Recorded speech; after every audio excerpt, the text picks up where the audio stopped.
बड़ा सा दरबार, चारों तरफ मंत्री महामंत्री बैठे हुए, बीच में राजा कृष्णदेव राय बैठे हुए, और उनके पास वही ब्राह्मण, पतला दुबला सा व्यक्ति, परंतु बहुत ही चतुर।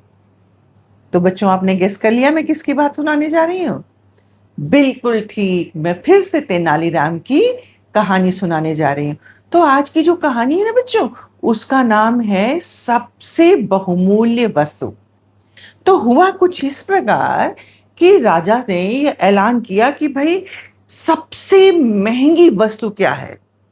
तो एक एक करके सारे लोग खड़े होते गए, तो अपनी अपनी बात कहने लगे।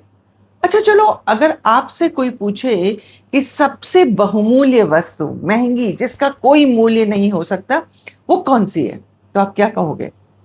रुपया, सोना, चांदी, हीरे, जवाहरात, या अपना खिलौना? चलो मैं बताती हूँ। तो हुआ क्या कि कोई खड़ा होके कहे कि भाई महाराज, दुश्मन देश, उसकी जमीन यदि हम छीन के ले आए तो वो आपके लिए बहुत बहुमूल्य होगी।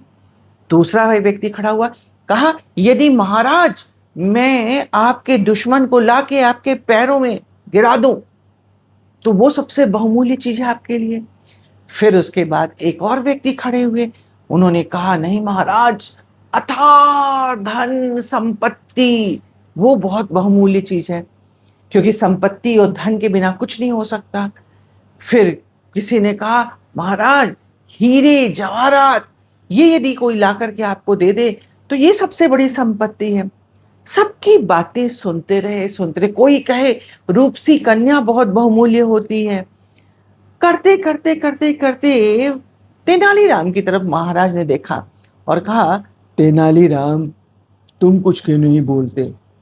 तेनालीराम ने हाथ जोड़ा और कहा, महाराज मुझे माफ कर दें, मैं इन लोगों से सहमत नहीं हूं। तो फिर तुम्हारी क्या राय है? महाराज मेरी राय ये है कि इस पूरी दुनिया में मनुष्य मनुष्य का शरीर, उसका मस्तिष्क सबसे बहुमूल्य चीज होती है। महाराज जोर से हंसे। साबित करो तुम तेनालीराम। तेनालीराम ने कहा, ठीक है महाराज, मुझे एक दिन का वक्त दीजिए, मैं आपको ये साबित करके दिखा दूंगा। अब भाई दूसरे दिन तेनालीराम को बुलाया गया।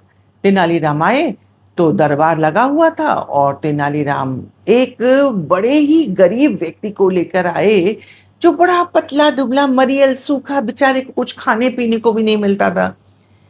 तो उसको देखते ही पूरी सभा में एकदम हड़कंप मच गया, सब लोग हंसने लगे और हंसकर एक दूसरे को देखने लगे। महाराज भी आए, महाराज जैसे आए सारे लोग खड़े हो गए, महाराज बैठे, सब लोग बैठ गए। महाराज ने कहा, साबित करो तेनालीराम। तो तेनालीराम ने उस गरीब व्यक्ति से कहा, महाराज तुम्हें 1-1 लाख रुपए तुम्हारे दोनों पैरों के लिए देंगे, तुम अपने दोनों पैरों को महाराज को दान कर दो। वो बेचारा कांपने लगा, बोला, नहीं नहीं, मैं अपने पैर कैसे दे सकता हूं? तुम तेनालीराम ने कहा, ठीक है कोई बात नहीं, तुम अपने दोनों हाथ दे दो। उसने फिर कहा, तेनालीराम आप ये क्या कह रहे हैं, मैं अपने दोनों हाथ क्यों दे दूं? तेनालीराम ने कहा, चलिए कोई बात नहीं, आप अपना सिर दे दीजिए, महाराज आपको राज्य दे देंगे। वो व्यक्ति कहा, तेनालीराम यदि मैंने अपना सिर दे दिया तो मैं जीवित ही नहीं बचूंगा, जब मैं जीवित ही नहीं बचूंगा तो राज्य का लेके क्या करूंगा? तेनालीराम ने जैसे ये बात कही, और गरीब उस व्यक्ति ने जैसे ये बात कही, तेनालीराम हाथ जोड़कर बोले, महाराज ये गरीब से गरीब व्यक्ति भी अपना सिर देने के लिए तैयार नहीं है, तो बताइए कि क्या इससे बहुमूल्य कोई चीज हो सकती है? महाराज थोड़ी देर तक शांत रहे, फिर बोले, तेनालीराम तुमसे अधिक होशियार और तुमसे अधिक चालाक और तुमसे अधिक बुद्धिमान मेरे पूरे दरबार में कोई नहीं है। और इस प्रकार तेनालीराम को बहुत सारा धन दौलत दिया, और तेनालीराम खुश हो गए, क्योंकि तेनालीराम की तो बात सही हो गई। तो बेटा बच्चों, हमारे शरीर का जो ये हमारा शरीर है ना, ये शरीर हमारे लिए बहुत बहुमूल्य है और हमें इस शरीर के एक एक अंग प्रत्यंग का बहुत ख्याल रखना चाहिए। और ये कैसे ख्याल रखेंगे? इसे स्वस्थ रख करके। कैसे ख्याल रखेंगे? इसको अनुशासित रख करके। कैसे ख्याल रखेंगे? कोई भी गलत काम नहीं करेंगे जो हमारे शरीर के लिए हानिकारक हो। कोई भी ऐसी चीज नहीं खाएंगे जो हमारे लिए हानिकारक है। तो कैसे लगी बच्चों हमारी कहानी? अब ये देखो, कहानी तो पसंद आई ना? कल एक और कहानी लेकर आऊंगी, तो तब तक इस कहानी को सोचते रहो, लोगों के साथ शेयर करते रहो और अपने जीवन में उतारो भी।